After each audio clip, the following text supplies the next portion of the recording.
नमस्कार, सुषमा कुमावत, नारी चेतना संस्थान की संस्थापिका। नमस्कार, मैं doctor Gayatri Tiwari, professor home science college, जिसमें पहले नाम से जाना जाता था और अब कम्युनिटी एंड अप्लाइड साइंस के नाम से जाना जाता है, एमपीयूटी में आता है। दीदी, आज हम ये बात कर रहे हैं कि 8 मार्च आ रही है। 8 मार्च को महिला दिवस है। मैं चाहती हूँ कि क्यों ना हम महिला दिवस पर हमारी जो युवा पीढ़ी है उनके लिए आज कोई बात करें। जरूर, बहुत अच्छा आइडिया सुषमा जी, आप बोलें पहले। मैं तो ये कह रही हूँ कि 8 मार्च अपन महिलाओं की बात करते हैं। आज युवा पीढ़ी है, महिला है, कानून टोटल महिलाओं के लिए। इससे महिलाओं को एक सशक्त प्लेटफॉर्म मिल गया है, तो महिला ऐसे ही सशक्त हो रही है। इससे समाज में बहुत सारा परिवर्तन आ रहा है और इस परिवर्तन को आज हमको सोचना चाहिए कि परिवर्तन के युग में हम इस पीढ़ी को, नवयुग पीढ़ी को कैसे साथ लेकर चलें। मैं तो ये मान के चलती हूँ कि जब भी महिला दिवस आता है और महिलाओं पे बात चलती है तो मुझे सुनने वाले माफ़ करें, मेरा ये मानना है और मेरा ये तजुर्बा कहता है कि जब भी महिलाओं पे बात चलती है तो पता नहीं गाहे बगाहे अनजाने में हम पुरुषों को कटघरे में खड़ा कर देते हैं, जो कि एक बहुत ही गलत नोशन है। और मैं अपने तजुर्बे से कह सकती हूँ कि अगर मैं यहाँ आज बैठी हूँ तो मुझे यहाँ पहुँचाने का श्रेय किसी न किसी पुरुष को जाता है। मेरे पापा हों, मेरे भाई हों, मेरे हस्बैंड हों, मेरे बेटा हो, या ऑफिस में भी हमारे जो मेल मेंबर्स हैं उनको भी श्रेय जाता है। तो सबसे पहले जो भी सुनने वाले हैं, चाहे महिलाओं पुरुष हों, बिल्कुल दिमाग से ये बात निकाल दें कि महिला दिवस जो मनाया जाता है वो एक्सक्लूसिवली महिलाओं के लिए हमको मोर्चा खोलना है और आंदोलन मचाना है। नहीं, ऐसा नहीं है। क्योंकि हम फाइनली, मैं फैमिली डिपार्टमेंट से हूँ, फैमिली रिलेशन डिपार्टमेंट से हूँ, तो मैं महिला और पुरुष को बिल्कुल बराबर मान के चलती हूँ। ये मैं हमेशा मानती हूँ कि महिलाओं की महती जिम्मेदारी है, क्योंकि बिना महिलाओं के हम घर की बिन कल्पना नहीं कर सकते। तो वो धुरी जरूर है, बेस है। तो अगर महिला धरती है तो पुरुष आकाश। तो आप दोनों को कॉम्प्लीमेंट्री माने और कंपटीशन ना रखें उनके बीच में। बहुत सही बात है कि महिला और पुरुष एक दूसरे के पूरक हैं। दोनों साथ लेके अगर चलते हैं तो जिंदगी चलती है। जैसे गाड़ी 2 पहियों पे चलती है, तो अगर किसी भी एक पहिया वीक है तो गाड़ी नहीं चल सकती, वो लड़खड़ा जाती है। तो मैं यही कहना चाहूँगी कि नई पीढ़ी जो है, आपको पता है कि आजकल जितनी भी नई पीढ़ी आती है, हमारे पास भी केसेस आते हैं, आजकल लड़की हो या लड़का, वो शादी करने से डरती है। तो ये बात क्यों हो रही है कि वो शादी करने से क्यों डर रहा है? सुषमा जी, हमारे जो रिसर्चेस हैं, मैं साइंटिस्ट भी हूँ और हम रिसर्च कराते हैं, तो जो डेटा बताता है उसके आधार पर मैं बताती हूँ कि लड़कियाँ हैं ना, या कोई भी हो, हमारा परिवार हमारे लिए सबसे बड़ा रोल मॉडल होता है। और सीइंग इज़ बिलीविंग, जो हमारे आसपास हो रहा है वो हम देखते हैं और उससे बहुत हद तक प्रभावित होते हैं। और घर में, पहले तो मैं मानती हूँ, परिवार में इतनी सारी महिलाएं पुरुष सब होते थे, बहुत ऐसा नहीं कि तब लड़ाई नहीं होती थी, लेकिन तब मतभेद होते थे, लेकिन मनभेद नहीं होते थे। अभी तो देखने के लिए उनको आसपास कोई मिलता नहीं है। और अगर एक बार किसी से मनभेद हो गया तो मन से उतर के मतभेद जो है मन तक आ जाता था, मत से उतर के।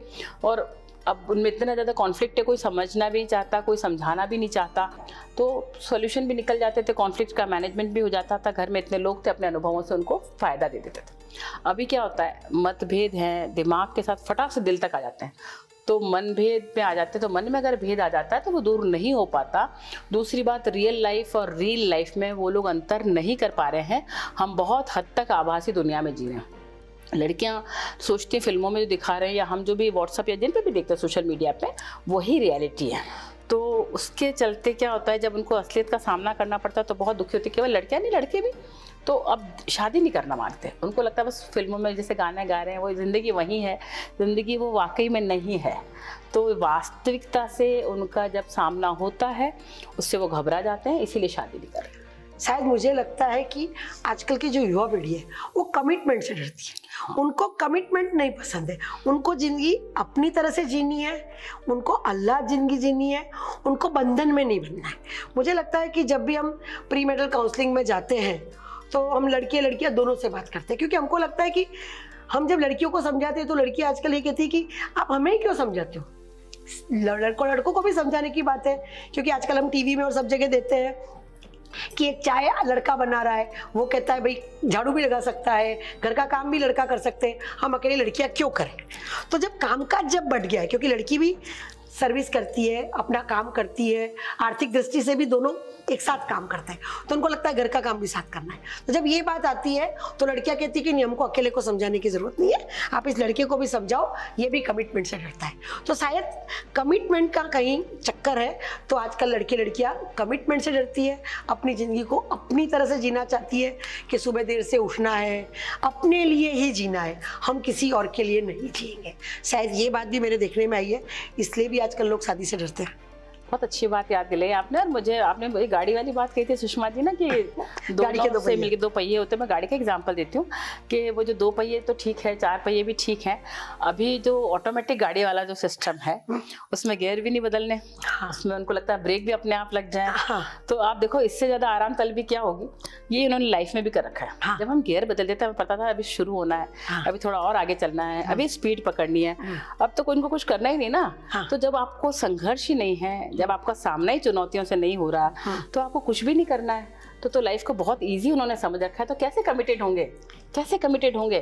तो कमिटमेंट होता ही नहीं उनके साथ, बिल्कुल नहीं होता। तो फिर आप ये सोचो कि आजकल युवा पीढ़ी में, आज ये सोचो हमारे जमाने में हम हेल्थ के बारे में कोई ज़्यादा कॉन्शियस नहीं थे, जो खाना मिलता था खा लेते थे, कमरे में सब सो जाते थे, ना एसी था ना हमारा अलग रूम था, फिर भी हमको शायद इतनी बीमारी नहीं है। आज युवा पीढ़ी को बीमारी कितनी है।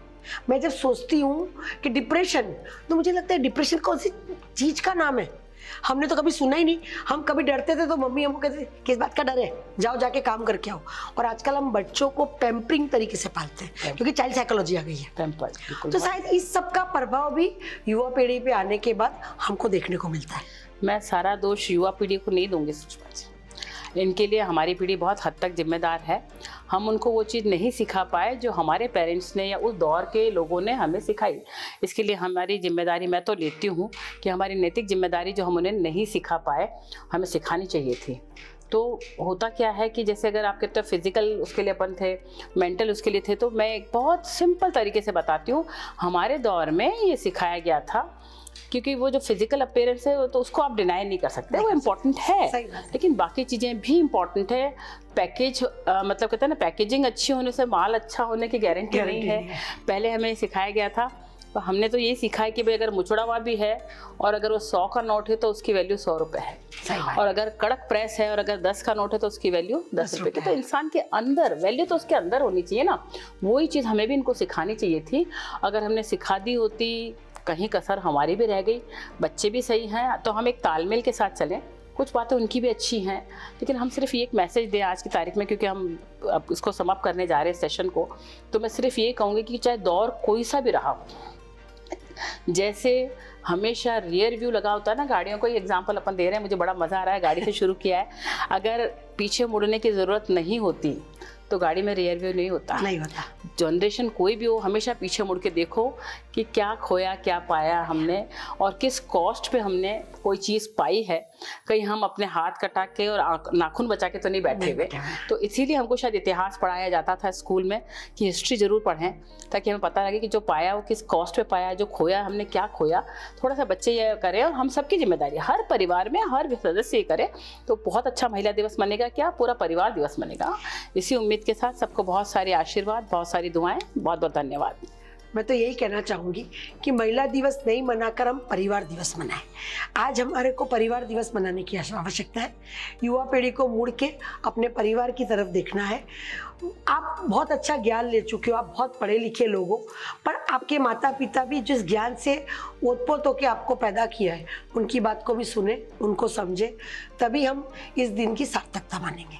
तो मैं भी यही कहूँगी कि हमारी युवा पीढ़ी, हमारी महिलाएं, माता पिता इस बात को सुने और साथ साथ रह के चलेंगे, तो महिला दिवस की सार्थकता होगी। मैं यही कहकर जय हिंद, जय भारत। जय हिंद, जय भारत।